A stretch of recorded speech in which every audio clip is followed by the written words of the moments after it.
សួស្តីបងប្អូនទាំងអស់គ្នាចាអញ្ចឹងនៅក្នុងវីដេអូមួយនេះអ្នកគួរនឹងបង្ហាញបងប្អូនអំពីរបៀបចានៅក្នុងការបំបែកຂະຫນាតចាប្រវែងអញ្ចឹងអានេះគឺជាຂະຫນាតប្រវែងបងប្អូនទាំងអស់គ្នាចាអញ្ចឹងបងប្អូនទាំងអស់គ្នាដឹងថាតើនេះអានេះគេអានថាម៉េចចាអានេះគេអានថាគីឡូម៉ែត្រហិកតូម៉ែត្រដេកាម៉ែត្រម៉ែត្រ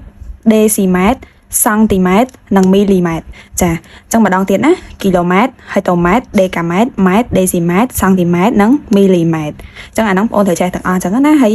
បងប្អូនត្រូវចាំវាតាមលំដាប់អញ្ចឹងមកជៀសវាងពេលអ្នកគ្រូដាក់លំហាត់ឲ្យធ្វើចាបងប្អូនផ្លិចបងប្អូនទៅសេអាហ្នឹងឡើងវិញមកអាហ្នឹងយើងចាំឲ្យដល់ត្រូវ 100% ហ្មងអូខេអញ្ចឹងយើងសាកមកធ្វើលំហាត់ទី1របស់យើងណាអញ្ចឹងលំហាត់ទី1របស់យើងមានប៉ុន្មាននេះ3គីឡូម៉ែត្រចាអញ្ចឹងគេឲ្យយើងបំបែកទៅម៉ែត្រអញ្ចឹងយើងមើលណានេះសំខាន់ណាចុងក្រោយនេះតើគេឲ្យយើងធ្វើទៅជាអីគេអូខេឥឡូវយើងត្រូវយកចាលេខរបស់យើងនេះលេខម៉ែត្រលេខ8អី8គីឡូម៉ែត្រអញ្ចឹងលេខ8ហ្នឹងនៅក្នុងຂະຫນាតគីឡូម៉ែត្រអញ្ចឹងយកមកដាក់មក8ចាអញ្ចឹងគេឲ្យបំបែកទៅណាម៉ែត្របងប្អូនរកមើលកន្លែងម៉ែត្រមើលកន្លែងណានេះឃើញដូចគ្នាម៉ែត្រដូចគ្នាអញ្ចឹងយកដាក់មក0ចាអានៅសល់គឺយើងបំពេញឲ្យគ្រប់ទាំងអស់អូខេអញ្ចឹងដូច្នេះចម្លើយលំហាត់ទី1គឺ8គីឡូម៉ែត្រទៅជាចាស្មើនឹង8000ម៉ែត្រតើអត់ចាអញ្ចឹងឥឡូវយើងចូលដល់លំហាត់ទី3sorry អញ្ចឹងយើងចូលដល់លំហាត់ទី2ចា3អីគេនេះ3ដេកាម៉ែត្រអញ្ចឹងយើងមើលនេះ3ដេកាម៉ែត្របំបែកទៅជាម៉ែត្រអូខេអញ្ចឹងយើងដាក់មកលេខ3យើងនៅណានេះនៅលេខនេះណាអញ្ចឹងដាក់លេខ3លេខហ្នឹងមកអូខេទៅអីទៅម៉ែត្រនេះម៉ែត្រអានេះឃើញណាដូចគ្នាដូចអាមិញដែរថែម0មកអូ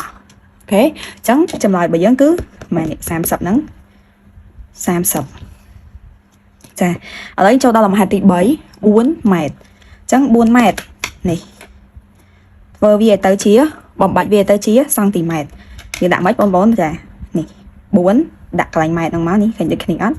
ដល់លេខ4ចាទៅជាសង់ទីម៉ែត្រនេះសង់ទីម៉ែត្រអូខេអញ្ចឹងយើងដាក់មកនេះ0 0អូខេអញ្ចឹងចម្លើយយកនឹងមកដាក់ក្នុងនេះមកចា400អញ្ចឹងចូលដល់58មីលីម៉ែត្រទៅជាម៉ែត្របងប្អូនមើលមក58ណាមីលីម៉ែត្រនេះនៅនេះអញ្ចឹងយកលេខទាំងអស់ហ្នឹងដាក់លេខហ្នឹងមកប៉ុន្តែបងប្អូនត្រូវដាក់បន្ថយមកចាតើណាត់ចា58ចាម៉ែត្រណានេះអូខេអញ្ចឹងដាក់0មកចា0នៅសល់ក្បៀសអូខេអញ្ចឹងចម្លើយឃើញ0.055 8ក្បៀសក៏បានចុចក៏បានដែរណាអូខេឥឡូវយើងចូលដល់103ម៉ែត្រទៅជាសង់ទីម៉ែត្រនេះម៉ែត្រទៅសង់ទីម៉ែត្រម៉ែត្រនៅណានេះម៉ែត្រនេះបងប្អូននេះចាទៅសង់ទីម៉ែត្រនេះអញ្ចឹងម៉ែត្រដាក់កន្លែងនេះមក103គឺទាំងអស់ហ្នឹងម៉ែត្រណាបំបែកទៅជាសង់ទីម៉ែត្រនេះកន្លែងនេះអញ្ចឹងយើងដាក់លេខ0មកកន្លែងនៅសល់គឺ0ទៀតអញ្ចឹងចម្លើយគឺ103 02ចា13300តទៀត77សង់ទីម៉ែត្រទៅដេកាម៉ែត្រនេះសង់ទីម៉ែត្រទៅដេកាម៉ែត្រអូខេអញ្ចឹងនៅពេលដែលយើងដាក់ពីខាងនេះមកបងប្អូនត្រូវរាយម្ដងមួយខ្ទង់អញ្ចឹងណា7ចា7រហូតដល់ដេកាម៉ែត្រនៅនេះអញ្ចឹង0នៅទៅនេះអានេះដាក់0មកក្បៀសបើយើងធ្វើពីខាងចុងមកអញ្ចេះចាចេះហ៎យើងត្រូវថែមក្បៀសឲ្យគេដោយសារហ្នឹងយើងធ្វើប្រមាណវិធីចែកចាអូខេអញ្ចឹង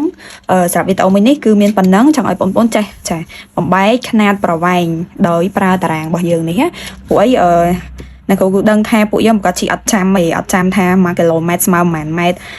1ដេស៊ីម៉ែត្រស្មើប៉ុន្មានម៉ែត្រគុណនឹងប៉ុន្មានចែកនឹងប៉ុន្មានទេអញ្ចឹងបងប្អូនត្រូវចាំអាតារាងមួយនេះអូខេចាអញ្ចឹងសម្រាប់បងប្អូនណាដែលមានចម្ងល់អីអាចសួរអ្នកគ្រូបានទៀតណាចាអរគុណ